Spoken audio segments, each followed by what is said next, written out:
So now, in the spirit of unsound chess, we're going to play another gambit, and the purpose behind this gambit is to take away black's preparation against the center counter game. In other words, there are black players who love the center counter or the Scandinavian defense, e4, d5, and they've memorized every conceivable line. You know how black gets equality, castles long, does a whole lot of different things, and basically it becomes a very bland game where if black plays well, he does pretty well. And I've always found that opening fairly annoying, um, simply because it gives black such decent equality, and it's not very dynamic, and there's very little imbalance, and it gives a fairly mediocre player a decent chance for a draw against a good player. And since I'm playing white, I want to play something that takes them out of their book preparation.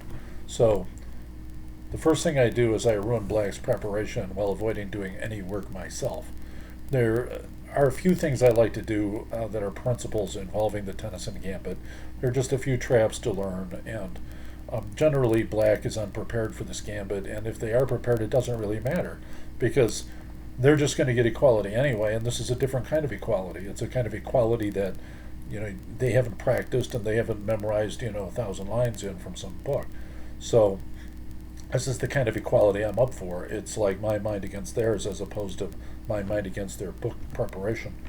And so what we need to do is accept quiet equality with a good center. And as long as we have a good center and we have a certain amount of play and some levers and some ability to capture and do some things on the king side, that's something that we want to try to do. It pretty much takes black out of his world of castling long and getting all this development. So it also, in many cases, burns black's time up because there is not a lot of book theory that people are ready to do. You might have memorized one or two lines against it, and that's fine. But occasionally, when somebody hasn't really seen it very much, they burn a lot of time and they fall into simple traps.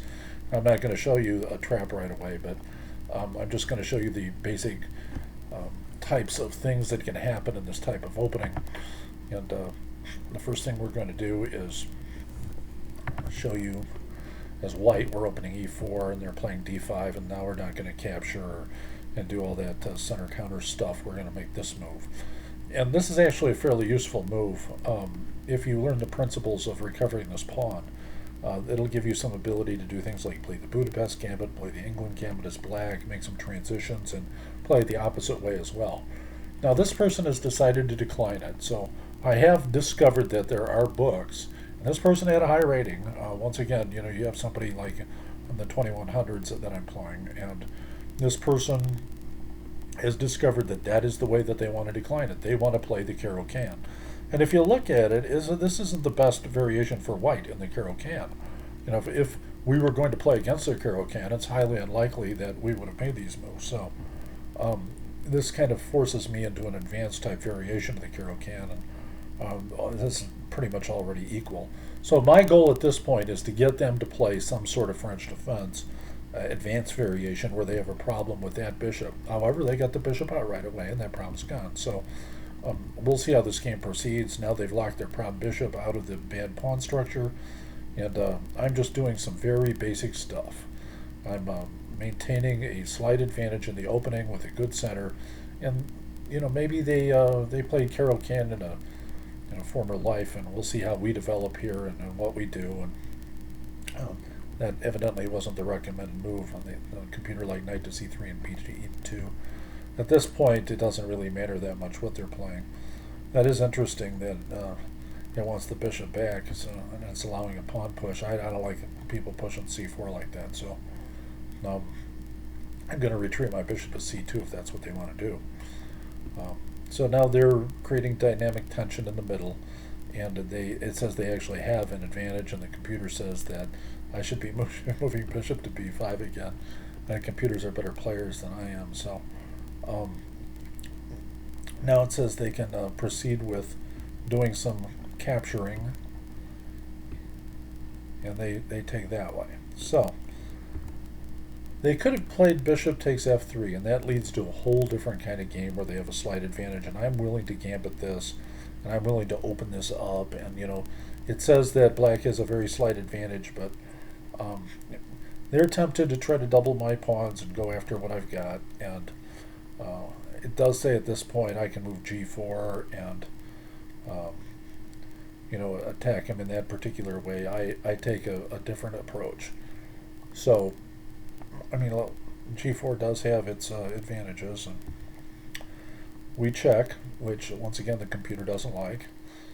Computer says that's imprecise, and I'm ending up with the same, down a third of a pawn. That he's going to have to retreat his knight. And now we're not going to have to deal with the doubled pawn, because I have this threat of capturing it. Now, with that bishop outside his pawn structure, my goal in life is to make his knight suffer on c6. And he's going to cover it in whatever ways he can, and he's doing all the recommended things, and I'm doing all the recommended things. And now it gets a little bit dicey. It says, should he play queen to d7? Should he play a6? And he plays queen to c2. Now that's the first part where he's going to slip up slightly, which is forgivable. And we move bishop to g5, which I noticed the machine said was the best move. And now it says he should be reinforcing, which he does. That's also the best move. That's interesting. The computer wants me to play queen to a takes a7. These are moves which don't occur to me. So, my goal is to make him miserable on that particular diagonal. So there's a lot of pressure on his position right now. And the question is, what is he going to do? I mean, his knight is covered a whole lot of different ways. I am threatening to take a bishop, and he doesn't have a lot of time to react, because if I take it, there's wish and zigs I can make to like d6 or take his bishop on f8 and a whole variety of things. But basically it says here that he has a fairly even game if he just plays queen to d7. Now, for whatever reason, my opponent fell apart in this position.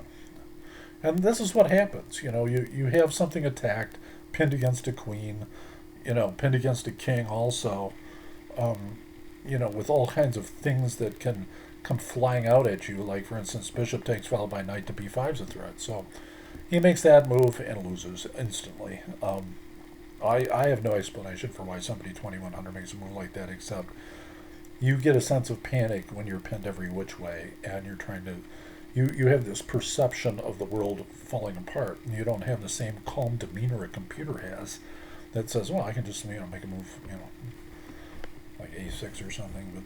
But let's see what the computer said. Yeah, a6. There we go. So he makes that move. The game's over. So we take the knight, and now he's lost. He takes back. We take with the rook, and now he's dead. He's down 5. Although I didn't play this particularly well. I should have developed my knight, it says, to a3, no doubt. And I'm going to collect some extra pawns here, and I'm up 3 or 4, and I'm not sure it's worth showing the rest of this game. Although, if you look at it, he's really not doing that terribly. If you look at it, he's got 5 pawns. White has 6 pawns. He's got a protected pass pawn in the middle. He's got really good pawn structure. White has 2 passers on the queen side, but they're a long way from coming home. And he's got 2 rooks for a queen and 2 bishops. And 2 bishops in an open position like that are worth 7. And so, a rook and a knight are only worth 8, and they're not developed. So, I had a number of inaccuracies in this game that got played, but eventually it was won, and black lost. So I'm not going to show you the rest of this game because it's somewhat of a non-event. At any rate, you get the point of being up 4.5 and winning, and what the Tennyson Gambit's about. Thank you, and we'll talk to you next time.